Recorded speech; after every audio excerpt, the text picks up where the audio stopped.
Hello and a very warm welcome to Frost Over the World.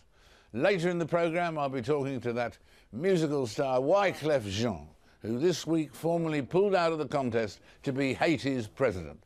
And we'll be talking to Mikhail Misha Saakashvili, who is the current president of Georgia. He's there, he's in office now, and he has to stop quite soon, 2013. But first, Bill Gates, America's wealthiest man for the last 17 years, and the wealthiest man in the world for several of those years, and the biggest philanthropist in the world, probably. The founder of Microsoft retired 2 years ago to focus full-time on his Bill and Melinda Gates Foundation, which is now the biggest charitable foundation in the world, with a $33 billion endowment. In addition, Bill has pledged to give away over half his wealth to charity, and he's also persuaded 40 other billionaires to do the same, a great breakthrough. He joins me now from New York, where world leaders have been gathering this week to measure progress towards another goal, achieving the Millennium goals. Bill, when you were founding and starting Microsoft, did you ever imagine that years later you would be in a situation where the success of Microsoft enabled you to do all that you're doing now in terms of a huge philanthropic foundation for the needy lives of people all over the world? Was that any part of your dream when you started?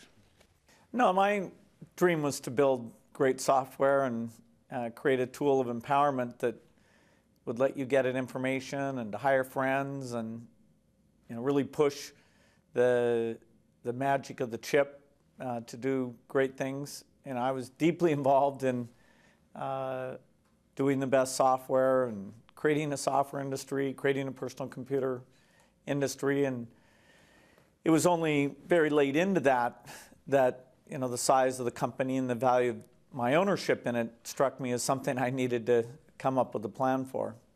And thank God you did, and thank God you did. And tell me, I mean, today, while you've been in New York, there have been the meetings of the Millennium Goals, the Millennium Development Goals. What you heard there, were you encouraged by that or alarmed by it? Is it doing as well as it ought to be doing? Well, the Millennium Development Goals are a brilliant thing because they give us a report card on how the world as a whole is helping the people in deep deprivation, the poorest of the world.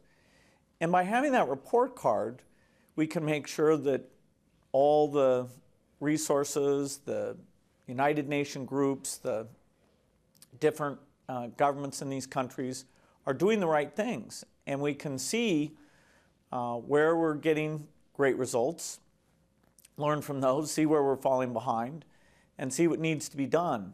And so without the Millennium Development Goals, there really wasn't the level of coordination and visibility and full understanding of why the generosity that buys vaccines and buys bed nets and gets new seeds out to farmers, why those things are so important. We're doing actually quite well on the Millennium Development Goals. We won't achieve all of them. Africa is where it's always been the toughest, but even there's some great stories. The reduction in malaria deaths, the improvement in water access. We are doing quite well, and it's only 5 years until 2015. We'll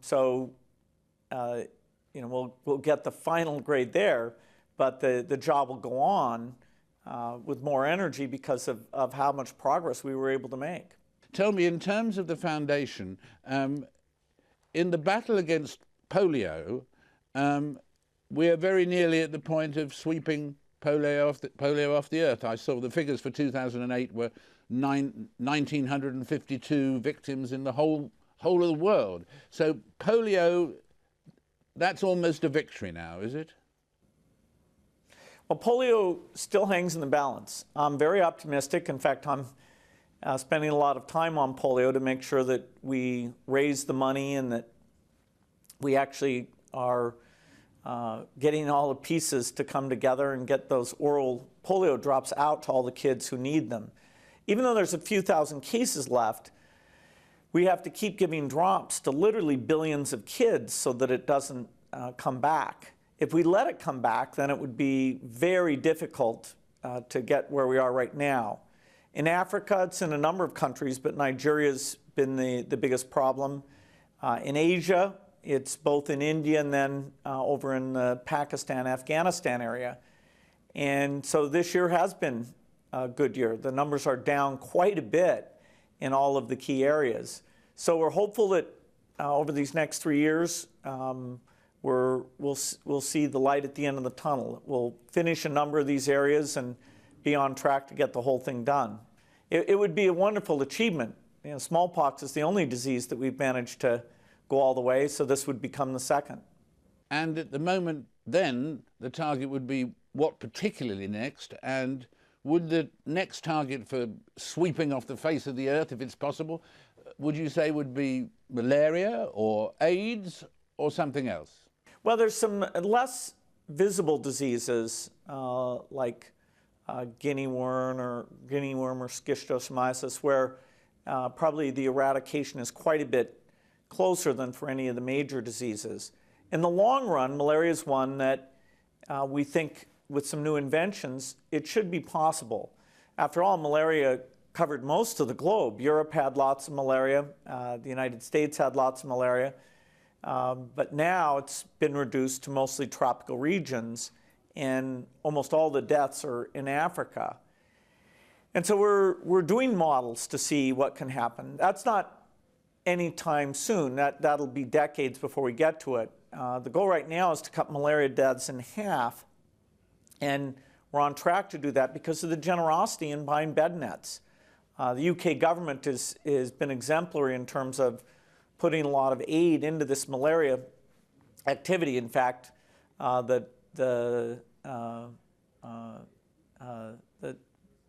Nick Clegg was here talking about that work, and Secretary Mitchell was here, and people are impressed that the UK is taking a strong role.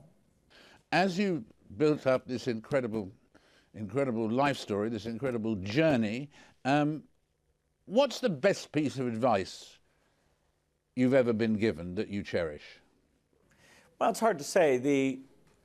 Certainly the people encouraged me to read early on, or encouraged my sense of curiosity, that if you study things enough, you can kind of figure them out and understand what's going to happen. That was probably the most valuable thing for me. My friend Paul Allen was the one who showed me the article about the microprocessor, and that led to us starting Microsoft. So his, tracking those things and encouraging me to take that risk played an absolutely fundamental role. A lot of different things have helped get me on the right track. Warren Buffett as a friend has taught me a lot, and then been lucky enough to marry Melinda, and she keeps me on track on a regular basis. And you work very closely together in the foundation too, very closely, equal partners, you said. That's right. We're running it together. We get to talk about what's going well and what's not, and how we're going to have a strong team.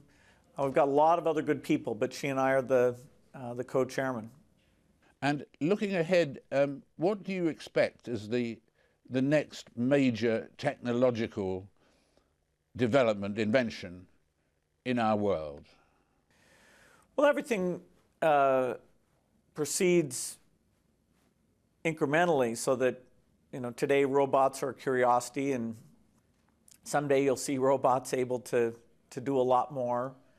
The ability of computers to recognize speech or use a camera to recognize what's going on, every year that just gets better and better, and eventually the idea when you walk up to your TV, it knows who you are and watches you. That's becoming a reality. Microsoft has a thing called Kinect, which is a camera on an Xbox that as you're just gesturing, you can be bowling a ball or batting or any activity. It's actually the software through the camera that sees exactly what's going on. You don't have any controller. Even simple things like watching movies, you can just talk to the TV, it hear you, it'll see you. So this natural interface will really amaze people over the next decade, where you'll just take it for granted. That's very big. That, along with robotics and understanding in diseases, will mean that the pace of innovation is faster than we've ever seen before. And